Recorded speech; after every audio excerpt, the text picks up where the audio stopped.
So this is what Google hacking is. I want you to, as an assignment for today, I want you to go to this specific Google hacking database page and try out these Google Docs in your Google search bar, and try on these different kind of Google hacking database commands or Google Docs. For example, I want to do CCTV. All right. So maybe I could go and see some live webcams right now, whatever open webcams are out there. So if I go to this and I try to open this, on different IP addresses, there are webcams running, which are publicly accessible probably, or they are not publicly accessible, but someone forgot to misconfigure that. Someone forgot to configure that properly and they are misconfigured. So you could see that right here. Now, I don't know which city this is right now, if you see on your screen, but there's a webcam running here, right? And this is basically live. So what you are seeing here is live. You could see a vehicle moving down there. There are cars and vehicles moving, and this webcam is basically showing us live feed of that webcam that is running there. I don't know the name of the city, which city this is, or which country this is, but you could actually see the webcam. And also by doing some advanced searching, we can also know that which city this is by the IP address itself, by the country and the IP address itself, and you can access and record this feed live on your computer, and you can take advantage of this, right? Again, there's one more webcam here. This webcam is showing, I think this is a private webcam or some sort of organizational webcam. They're using it for just their own organization. The point I'm trying to make is that you can use these webcams to your advantage. And advanced Google searching lets you give live feed of those webcams right on your screen, right? The purpose of giving these webcams is to tell you the potential, threat that we can have from Google advanced searching. Threat in the sense that threat to the people who are not configuring their webcams. For example, someone has put up their webcam in their room, and by any chance you get access of that webcam just like this, you can see their entire personal life right in front of your screen, right? All right, let's get back. And yeah, this is your assignment for today. I want you to go ahead and try out these Google Docs and try and see what kind of webcams or what kind of devices you are seeing. See, now this is category showing various online devices, right? All of them are various online. You can also search them. You can also give them a category like error message or file containing juicy info or file containing passwords. If you go from the home page, it's better. You have a better chance. Yeah. Now various online devices, and if you do not want to search it, you can remove the filters also, and you can choose some other category, and you can also choose by author. So if you know an author, you follow an author on Twitter or somewhere, you could use their created Google Docs to your advantage. Okay, if you can see my screen, that's great. Currently, I have Kali installed in my operating system, and I just wanted to give you guys a quick glimpse of how this operating system looks like. This is very much a Linux operating system, so you won't see Windows-like things in it. A bit like Mac, but very different in its functionality, right? So all the applications that you're ever going to need are here. So for example, information gathering, we are talking about this one right now, and it categorizes tools. So for example, all the tools that you are ever going to need for information gathering are right here in front of your screen. So I want to start with the one information gathering tool called Dimitri. Dimitri is basically a deep information magic used for information gathering.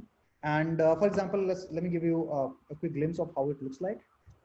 So if I say Dimitri and I say www.nytimes.com, NewYorkTimes.com, that's a media website. Let's start it. The moment you do it, it will start scanning and searching and trying to give you all kinds of information about that website. It also means that it is also going to give you the ports. It is also going to give you the who is information. Who is basically means that who is registered. This website is registered in whose name and on what company. So for example, this is the registrar of this website is markmonitor.inc. That's the company name. Sometimes you also get phone numbers here.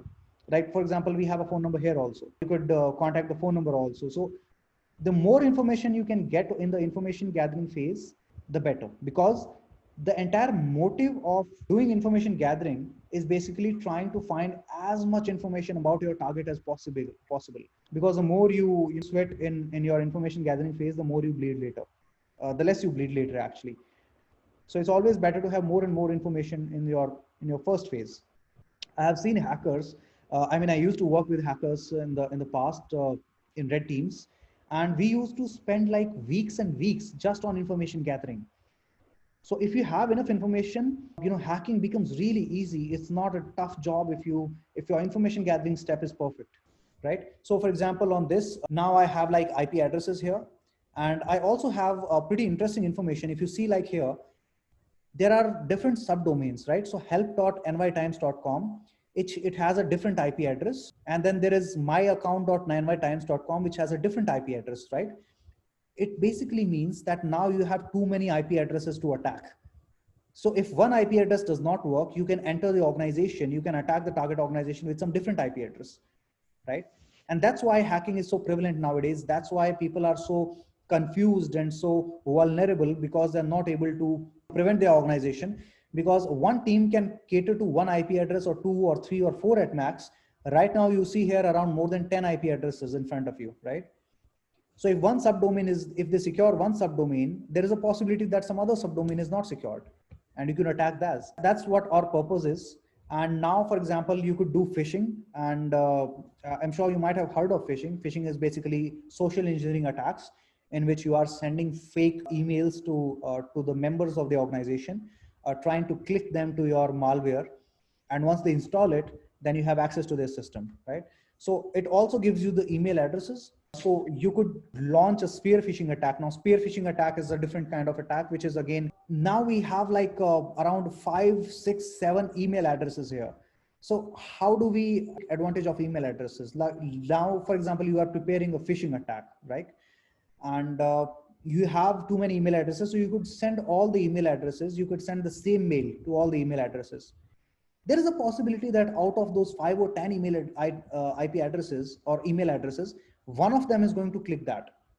So we are not here to attack the organization in a whole. We are just waiting for a low hanging fruit.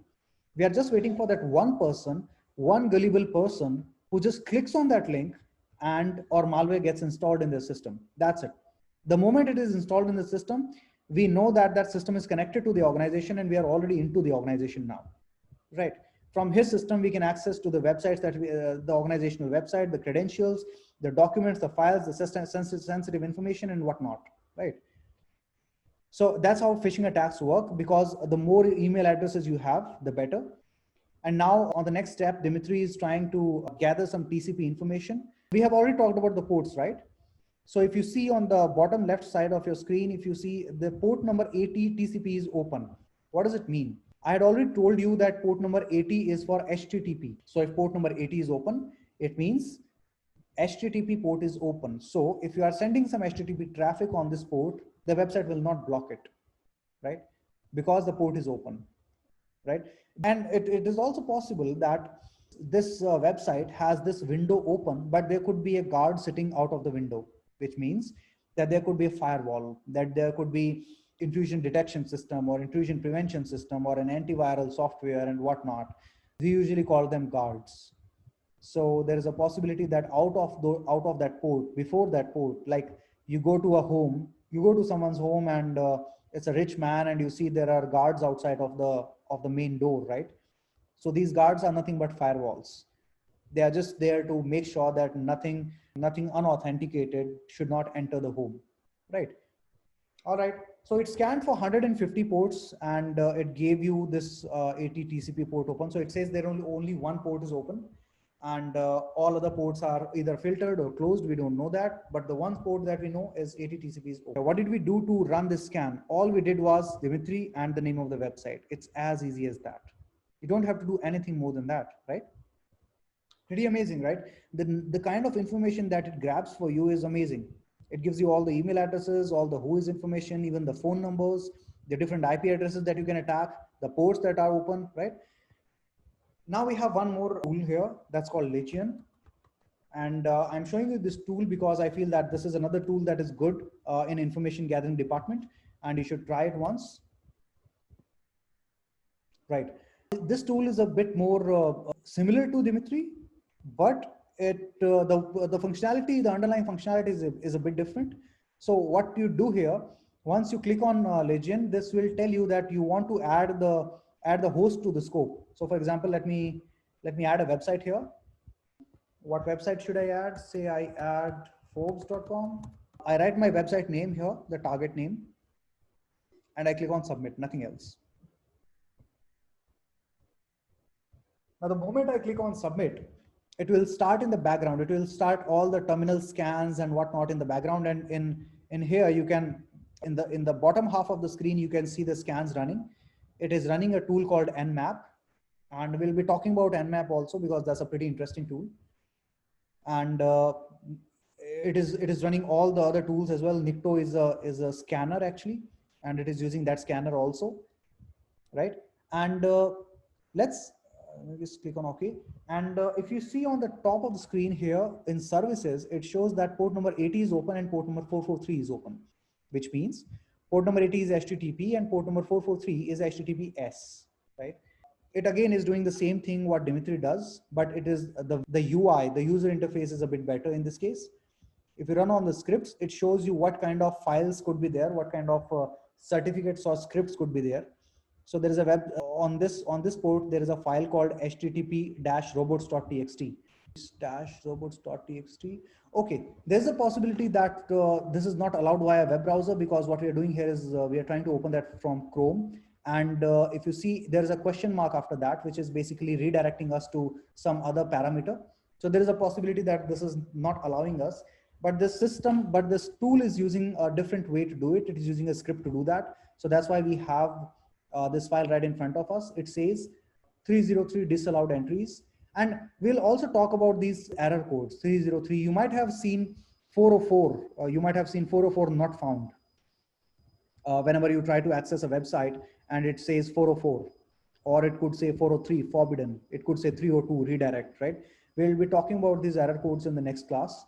But for now, I just wanted to give you a glimpse of how the scanning looks like and how these tools scan for details. Like this is the DNS of Forbes.com, and till what date it is valid, the certificate of that website, and HTTP title, and this and this and this. So all these details are pretty amazing when you are trying to hack a website, or not just website. I'm not talking about website. I'm talking about an organization.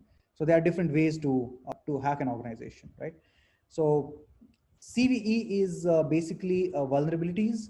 So if this is empty, as long as this is empty, you can say that, okay, there are no predefined vulnerabilities in this organization. If you see any entry here, it means that there's a vulnerability in the organization and you could exploit that vulnerability right away, right? Nothing in the notes, Nikto, and this is giving you more details here. So for example, this says that CGI bin SDB, it says that this website could be vulnerable to a buffer overflow attack. Amazing. It means that this website has a exe file in the background in its website. Say in Forbes, we find webfind.exe file, and there's a keyword here. And you could actually launch a buffer overflow attack on this Forbes.com, and you can bring it down right now. That's why in my first class, I was telling you, do not do these things before prior approval, because the desire to attack, the desire to hack websites is great, and people do that all the time. But please don't do that without approval. You could be in trouble.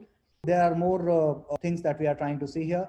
With a valid username and password, we could also get into this directory traversal attack. There is one more attack that we have found, right? And from here, Nikto.com, we could see the server. This Forbes.com is using a varnished server. And if you, by any chance, because with years, you will get to know that which server may have which kind of vulnerability. So if you know that varnished server recently have a vulnerability coming up in last month, you could also try that vulnerability on this website, right? So that's how it works. And the screenshot, we have nothing. Screenshot, we have nothing. This is basically a Python script. And in the first session, I had told you that Python is pretty amazing. That's why hackers use it all the time. So someone who is interested in hacking wrote this tool in Python and tried to gather all the information about a target. And that's why it's great to learn Python, because sometimes we have to modify the code on our own when we are trying to hack a website according to our customized needs, right? That should be it for today, guys. I just wanted to give you a glimpse of how Kali looks like, how we can use different tools to our advantage. In the coming sessions, I'll try and see if we can do some live hacking. I actually have some machines coming up, so we will be hacking live on those machines, and we'll be getting more details on how to hack and how to proceed step by step on all those machines.